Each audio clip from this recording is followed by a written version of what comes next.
Few locations in the world rival the legend and lore of the Winchester Mystery House, located in the San Francisco Bay Area. As preparations are underway for its spirited centennial celebration, we are thrilled to have some of its keepers of the iconic estate with us to share some of their exciting plans. Please welcome to the stage Director of Marketing, Natalie Taylor, Director of Operations, Michael Taff, and General Manager, Walter Magnuson.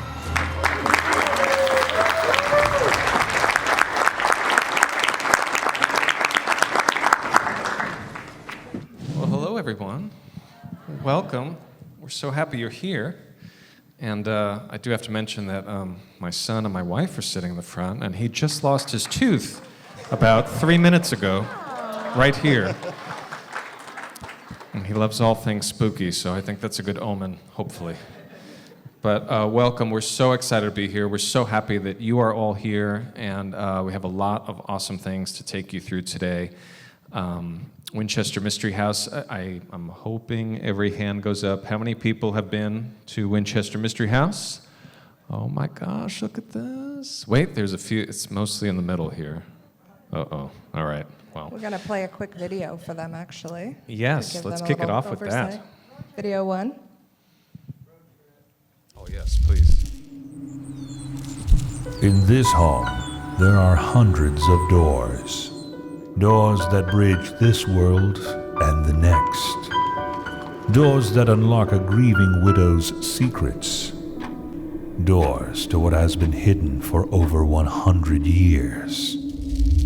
Doors that open only to those brave enough to wander through these dark halls to unlock the mystery. Nice. Well, I think, as most of you know, our story begins, unfortunately, with Sarah Winchester's passing. And this year marks the 100th anniversary of her passing. She passed September 5th, 1922. But even before her passing, there were a lot of stories in the media speculating and just very, very curious. And this is a story which is from, I think, 1911 in the New York Times that talks about Sarah Winchester and that there were some odd things going on in this house, and the spirit world was warning her. And we really find this fascinating because we have a ever-growing archive of things of Sarah Winchester's life, and to see the stories and the way she was talked about when she was alive, before the house even opened for tours, is always very interesting to us. And as I mentioned, she did pass, and you could see on the right some of the early stories about the way this house was constructed, which giant anthill. I'm grateful that didn't really take on resonance beyond that. But so she definitely did not always have the most favorable coverage in her lifetime, but we all think the world of her, and we really want to commemorate the 100th anniversary of her passing with a life celebration and something really, really focused on the special woman she was. So this year, we're putting together some really special ways to celebrate her, and we're going to have some very cool ways when you visit the house to really celebrate what an amazing woman she was. So we're still sort of finalizing that, but it'll be a very special tour. You'll get something very special when you come visit, and we also are working with, she was from New Haven, Connecticut. And has anybody been to New Haven, Connecticut? Oh, look at that, that's awesome. It's so beautiful. And if you really are interested in learning more about Sarah Winchester and your travels ever take you near there, I would recommend visiting because it is the most beautiful location. There's so many things that are still there that were from her time. And it is her final resting place at Evergreen Cemetery. And it's an absolutely beautiful place. And they are also going to celebrate the 100th anniversary of her passing with a very special ceremony in New Haven, and we're honored to take part in that. And just to that point, in New Haven, she was very, very philanthropic, which a lot of folks don't really focus on. They more focus on some of the more eccentric qualities she had. I'm trying to keep track here. It's a ghost. I keep not clicking it. And it I can clicks talk forward. quick, but not that quick. But her we're hoping with the 100th anniversary that we can really focus on a lot of her philanthropic efforts because they're really beautiful, including the founding of a hospital in her husband's name, which is still there, and it's now a part of Yale. So a lot of folks don't know that, but I think very, very special. Now would be the time. now Okay, James. good. So daytime, we'll be having the tours with some very special remembrances of Sarah, and at night, we have invited back James von Prague. Does everyone know who James von Prague is? He is a medium who really, really, really loves the Winchester Mystery House, and we're honored that he's going to come back and actually do a very special seance and tour in the evening hours. The Sweet slides Jesus. just keep advancing, and I click them back. I'm sorry. I wish James von Prague were here, Yeah, because he could something's watching he could us. exercise whatever's wrong with that clicker. So this will be a very, very, the last time James were there, he not only felt Sarah's presence, but also a number of other people that may or may not still be there, and shared a lot of details, and I found that fascinating, including the children, and the fact that seances were in the witch's cap, and a lot of different things, so I can't wait. So this will all be September 5th. We're making jokes about spirits, but James did see quite a lot when he came back in, I think, 2016 was the last time he came to Winchester. So we're really excited. He's kind of coming out of semi-retirement to do this event for us on September 5th. So details about that will be on our website soon. It will be very limited and very VIP, but exciting opportunity for those that are interested to come out and, try to connect with Sarah. I'm not even touching it. This goes back to spirits, right? So one of the things that we hear a lot is, we've been doing our mansion tour for over 100 years. The daily mansion tour really focuses on, can you help me? Focuses on that. This is becoming comical. On the house itself and the oddities therein. Sarah's story, how she came to be in San Jose. But one of the things we don't really talk about is the background of spiritualism and the Victorian era, and how, this idea that Sarah may have believed that the spirits were haunting her because of, the Winchester rifle. She was sort of seen in modern day as sort of being an eccentric of type. But really, when you look back at the Victorian era and her time, spiritualism was a very big movement. My husband's trying to do tech. Thanks, babe. It was a huge movement in the late 1800s, the American spiritualism movement. The Victorian era is where you get a lot of traditions that are around death and mourning, including the wake, the Victorian dress, and that black veil that Sarah wore throughout her life came out of that time frame. And so this year we're really excited to launch this new tour called Walk with Spirits, and if we could play the video for that, that would be amazing.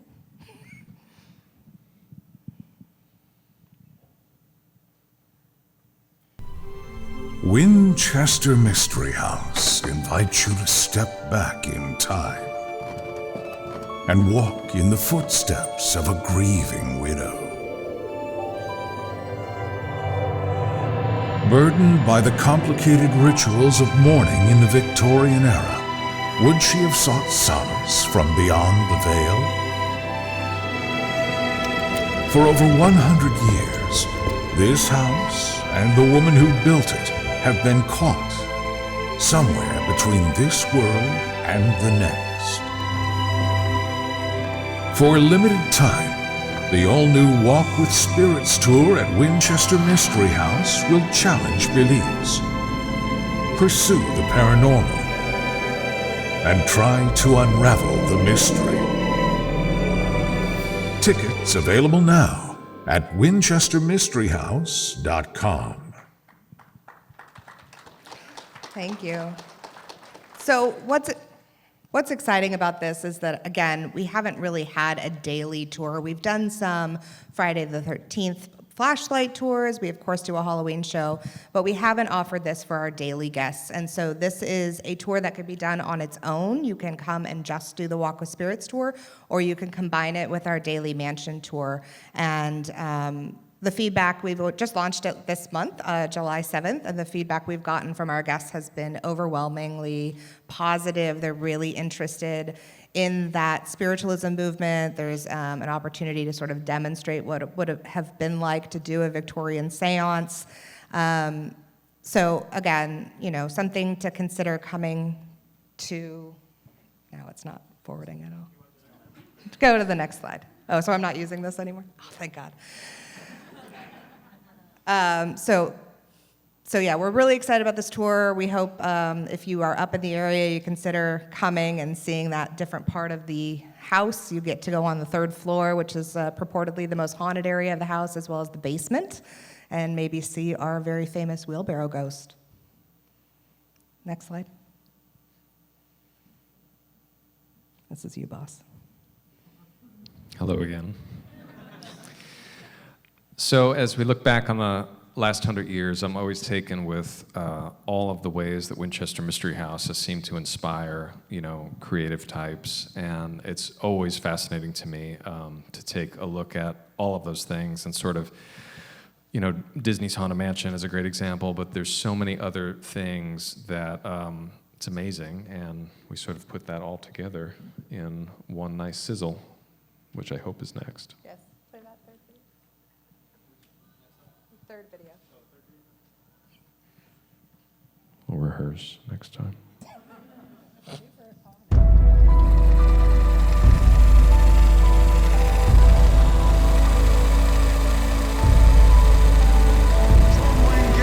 Ranch House, Briarcliff Manor, Winchester Mystery House. Are you familiar with the Winchester House? In San Jose, California, stands one of the largest and most bizarre private residences in the United States. Hi, how you doing? I'm Jason from Taps. Nice to meet you, Jason. Welcome to the Winchester Mystery House. Thanks, this place is incredible. Can we get a tour? Definitely, come on. It's a gargantuan 7-storied structure with no apparent rhyme or reason. Closets with no space for storage, and stairways that lead to the ceiling. There are doors that open to 12-foot drops. House of endless hallways, winding stairways. Sarah Winchester came from a family of rifle makers, Winchester rifles. Legend has it that because she inherited her fortune from the Winchester rifle, that the spirits of souls killed by that rifle were haunting her family and cursing it and causing all these tragedies, like her husband's death, her baby daughter's death. What she decided was that she would never be done building the house, and therefore she would never die. And so what I liked about it was the idea of a house that starts to build itself. This house was built at a time where there was nothing around here. And in the middle of this starts appearing this extraordinary construction. And that starts with ceasing work on the Winchester Mystery House here.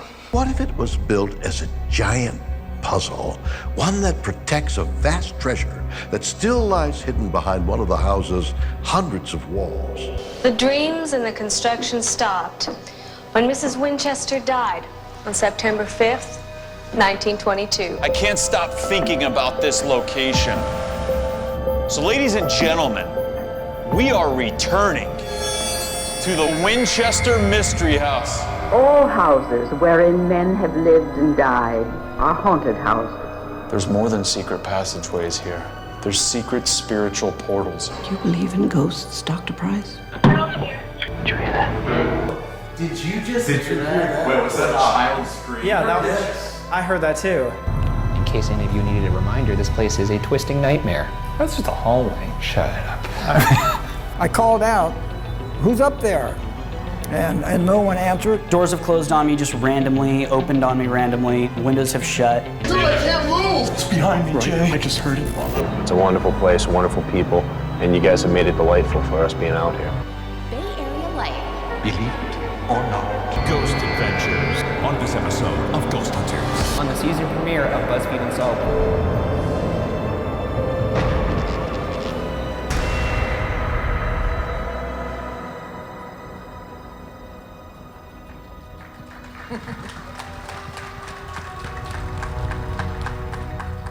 Yeah, we are very, very lucky how many people are interested and inspired by this house. We continue to host film crews almost monthly. There'll be some new shows that you'll see this fall. The next month or so gets very busy because everyone wants to come in the fall to film. But we'll continue past our 100-year anniversary of just getting more and more of these types of film crews and inspiring people about, inspiring people. But I know you guys are all here for one thing, and that's Halloween, so I'm going to kick it over to Michael to talk all things Halloween. Thank you. So those of you who have followed us, the past couple of years, we've tried a number of different things with Halloween just due to the pandemic. And this year, I'm very happy to say that we're kind of getting back to our roots. A lot of feedback we've gotten from our guests is that they want us to go back to being scary. We have a very cool, real haunted house in a sense, which is pretty cool. So we're not building that thing from scratch. So we are announcing the return of Unhinged, which is one of our more popular shows that we produced back from 2019, with this year's label being Nightshade's Curse. And to help me tell you more about this year's show, let me bring to the stage Mr. Scott Levkoff, Mark Strait, and Ron Hale.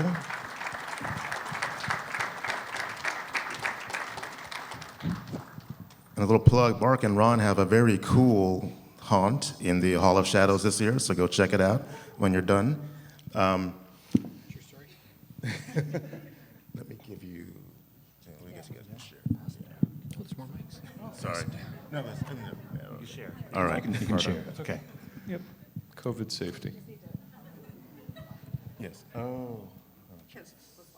All right. You tell me. Next. I'll tell Natalie. Natalie will tell him. Next slide. Next slide. So this year we're bringing back some classic characters and some all new ones. Those of you again who are familiar with the show, we have our wonderful wheelbarrow ghost, who's been a staple of the house since Sarah's passing back in 1922. We have our bride, the swamp hag Edna. Next slide. No, little Annie, headless Helena, and the caretaker. So we're bringing back a number of characters that we've used over the years, both in the Unhinged show and previous shows, kind of playing to our history a little bit with this year, and a bunch of new characters as well. The story is a whole new story, and we're doing both a really cool outdoor and indoor show. So we'll entertain you and give you lots of fun entertainment and shows and games to play before you head into the house. And we're trying some new things with the house as well. For the first time, we'll have 2 routes, so you'll be able to not necessarily pick, but we'll pick for you. But you'll split off on your routes through the house, and we're making much more use of the house than we ever have in the past. And again, this show, if you want scary, bring your Depends, because my goal is to make it as scary as possible this year. And we're working with a lot of great partners to really bring this show to life. We're producing it in-house, but we have a lot of local talent, some other area talent, including Chris and Gina from Hollywood Haunters that are helping us out building some things down here. You may have seen them on YouTube showing off their wares. Mark and Ron are building us some items, and Scott is going to be producing our outdoor show as well. So the biggest new character this year, and the namesake of our show, is Madam Nightshade. Next slide. So to tell you more about Madam Nightshade and how she has come to the house and become the key feature of this show, let me kick it over to Scott. Oh, hey, thank you. I just want to say thank you, Natalie, Walter, Michael, Sarah, Winchester, for being here. I'm really thrilled, really honored. This is also, secret, this is my first horror convention. Can you believe it? I'm always working. I've been in showbiz my whole life, so I'm always producing shows. I've always wanted to come to one of these, so I just can't believe all the enthusiasm and craft, and it's fantastic. I'm just like, oh, it's so great. So I'm so excited to be invited to create content, immersive content I've been working, next slide please.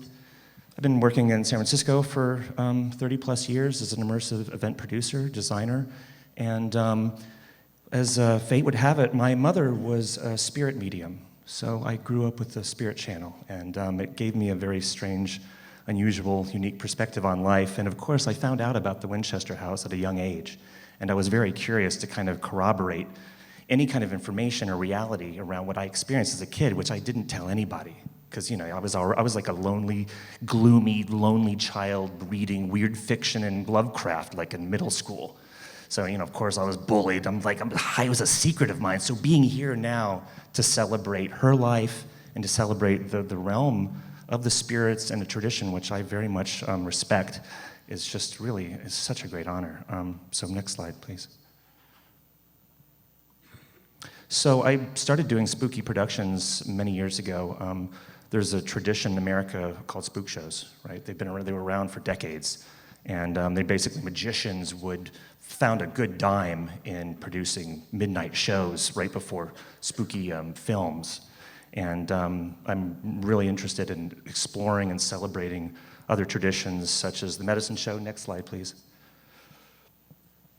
Oh, right, well, yeah, so exploring traditions such as medicine shows, the spook shows, and of course exploring the movement of the spiritualists and the mediums, which, you know, in one hand, as I experience, is a very real phenomenon, and on the other hand, was absolutely a business. So what we are doing brings us to Unhinged, Nightshade's Curse. So I'm producing Madame Nightshade's Spirit Carnival, which takes place on the grounds of the Winchester, and positions Mrs. Nightshade, Madame Nightshade herself, this very intense, mysterious figure that's obsessed with contacting, collaborating, and commanding the spirit world. So she does this several times nightly with the help of the audience and an attempt to open and bridge the worlds. Next slide. So here you can see some influences. Medicine shows, weird tales. I just love these little pulp stories and weird tales, astounding tales when I was a kid. And here's one of Silkini's spook show posters. This is probably from the 50s or 60s. Next, please. And here we see Madame Nightshade herself commanding the infernal spirit machine. It's this bit of kind of weird, spooky technology that she's developed in an attempt to further open the abyss between the worlds. Next slide. Here we see some old periodicals that we found from the late 40s. Next slide. And here we see the Spirit Carnival, Madame Nightshade's commanding the spirits with the help of the infernal spirit machine. The guests all join in. Everybody's invited to join in this seance and bring through a host of phantasms that will then lure the guests into their house and to their doom. Next slide, please. There we go. We see see the infernal spirit machine actually goes way back to the 40s. We found one actual working machine. You can see we found some schematics here and some artistic interpretations of the phantasms coming through into this world. And I think that does it for us. Next slide. Oh, there we go. Okay. Can't really see that. Yeah, I don't know if you can see that very dope.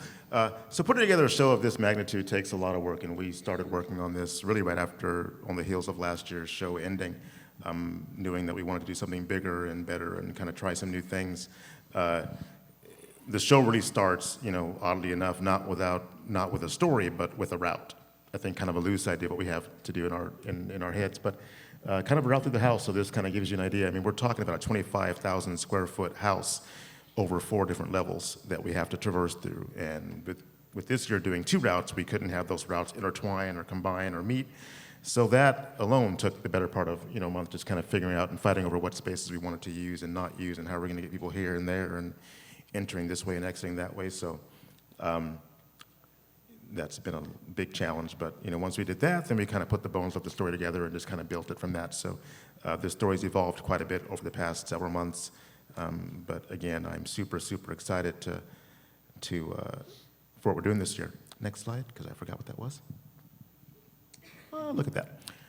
And here's a nice little concept art piece of one of the scenes that you will see in this year's show. our lovely taxidermist who is making some things for you to experience on your trip. And to talk more about the show inside the house, our masters of FX and props and all things haunt, Mark and Ron. I'll take that. Masters, I like it. I'm going to make the kids at the haunt call us Master Ron and Master Mark. I like it. Sorry, guys. Thank you. And to echo what Scott said, such a pleasure to be back with Winchester for our second year there, and bringing it a creepier, scarier version is just so exciting. And the fact of being able to work in the house and basically start off as home haunters and grow and grow and grow to the point where we're getting a chance to work with this amazing team and the history. In this amazing place. And the amazing place, absolutely. So as Michael said, one of the inspirations this year, and Scott, the Spirit Machine and the Spirit Tonic is driving all kinds of crazy things to bring an already creepy haunted house to an even scarier level. And one of the earlier scenes actually within the mazes this year. So I think we've got a few more. Oh, there's a little bit. I'll let you take that one. Yeah. I'll let you take that one. There we go. No? Okay. It was just us. That was a slide of us and where we came from and doing home haunts until we started doing zoo productions and in museums. And ultimately, our goal was to be here at the Winchester because we've always loved it. And there are challenges working in the house because it is a historical location. And you can't just, drill a stud here to mount a light. You got to work around preserving the house. And it comes with huge challenges. This is a nice slide of the before and after. We worked with the house last year, and our whole goal last year was to make the house come to life. This year, it's also going to come to life, but with a whole bunch more frightening characters involved as well. So this was the attic, and you can see the before is the more brown slide. That's pretty. That's the way it looks. But then we had to put an infinity mirror in there and make it come to life. And so that was one of the awesome and spooky things. In fact, we're bringing that effect back this year, I think, aren't we? Yeah. So. With a twist. With a twist. You always with a twist. Do we have another slide? Yep. Yeah, there we go. So there's some more. That's a great example of the one with the mirror in it because we had to extend hallways, but we had to extend them to look like the house used to. So we had to use lath and plaster walls and historic wood to, not from the house, but from other places, to extend the hall and make it fit right in.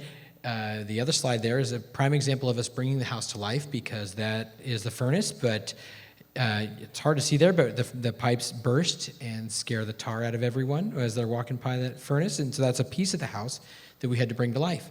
So it was a lot of fun. Last year, it's going to be even more fun this year because we've got twice the path to work with.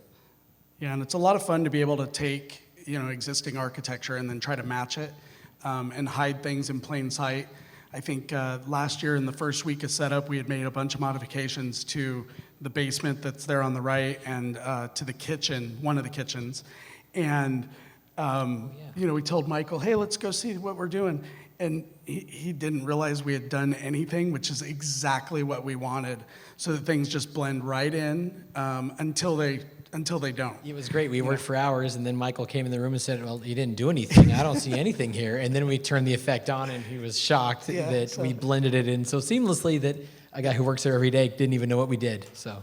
Yeah, tour guides were telling us all the time, those walls on the left, that they kept walking past them thinking, something seems different in these rooms. There's 20 extra feet of wall in these rooms that you normally don't have to walk around, people. So it's a lot of fun to do and challenging working with the tours going through the house, obviously.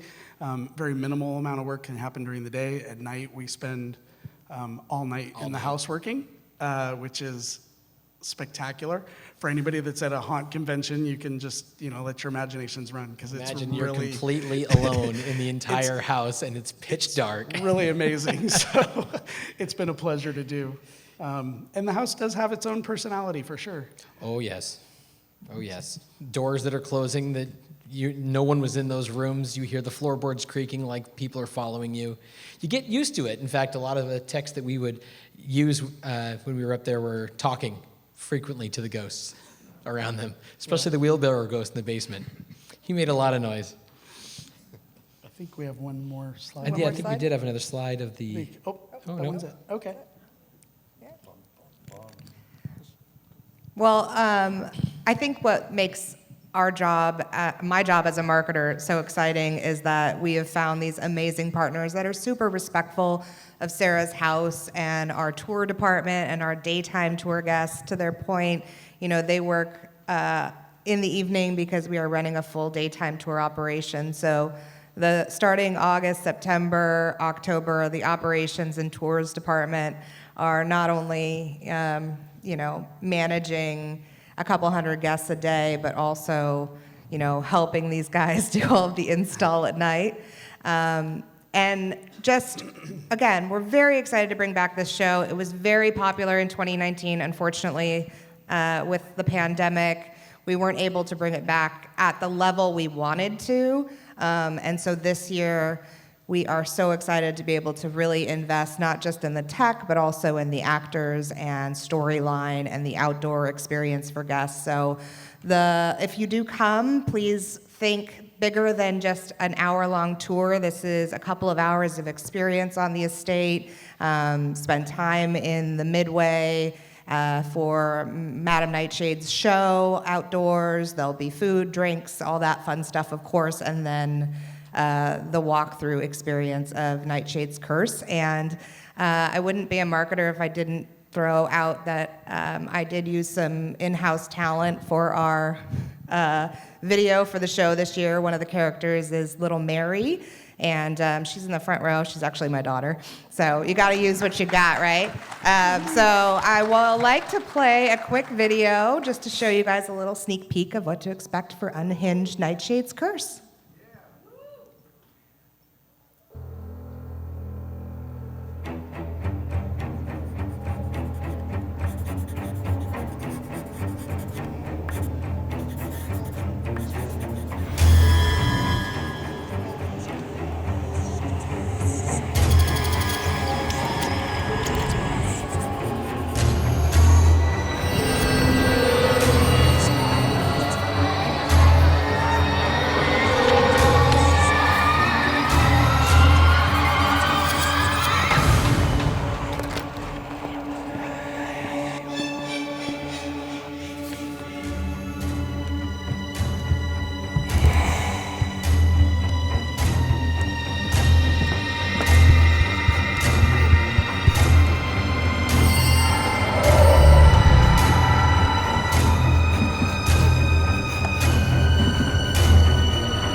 I don't know what kind of child labor laws we violated with that.